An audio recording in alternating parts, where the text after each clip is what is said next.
কেন করলে? চুপ করে আছো কেন বলো? সবকিছু শেষ হয়ে যাবার পর এখন চুপ করে থাকবে তুমি? দেখো, লুক এট হার।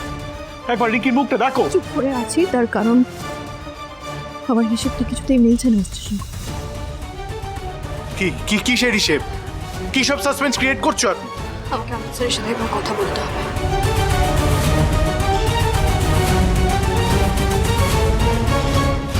ঝিল্লি, তুমিও কি এটাই মনে করো আমি এই কাজগুলো? না অমিত স্যার, আমি আপনাকেই বিশ্বাস করি।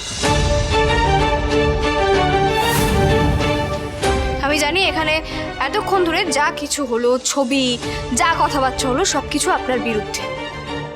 কিন্তু আমি তাও আপনার কাছ থেকে জানতে চাইছি, তার কারণ যখন আপনার বরণ হচ্ছিল আমি আপনাকে জিজ্ঞেস করেছিলাম সব ঠিক আছে তো, তখন আপনি মিথ্যে বলেছিলেন। সেটাও আমি সম্পার সম্মানের কথা ভেবেই বলেছি। আপনি আপনার ভালো মানুষটা না ভুল জায়গায় ইনভেস্ট করছেন অমিত স্যার। ঝিল্লি, তুমি না বাজে কথাটা বলা বন্ধ করো। হ্যাঁ, এই অমিত স্যার তোমাকে ভোটে জিতিয়েছে বলে তুমি এখন তার হয়ে সাফাই গাইছো, তাই না?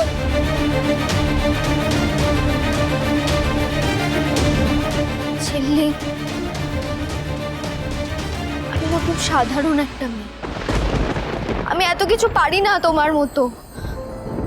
আমি শুধু আমার গোটা জীবনে নিজের সবটুকু দিয়ে একটা মানুষকে ভালোবেসেছি। মেজদা ভাইয়ের বারণ, মায়ের চোখ রাঙানি, কোনো কিছুর তোয়াক্কা না করে একজনকেই ভালোবেসেছি। আর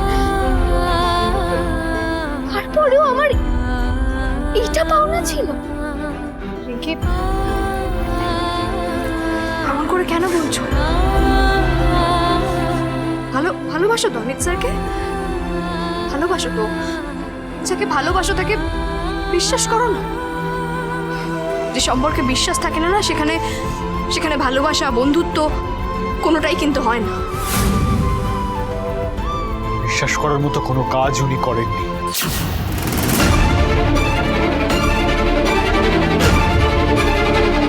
অমিত স্যার, আপনি আমাকে বলুন তো ঠিক কি হয়েছে?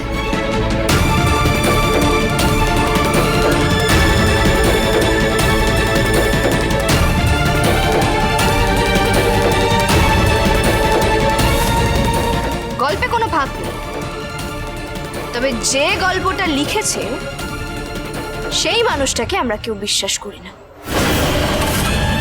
আর তাই আমার মনে হয় এই গল্পে কোনো না কোনো ভাগ নিশ্চয়ই থাকবে, সেটা আমাদেরকে খুঁজে বার করতে হবে। রিঙ্কি, রিঙ্কি, রিঙ্কি, রিঙ্কি, রিঙ্কি!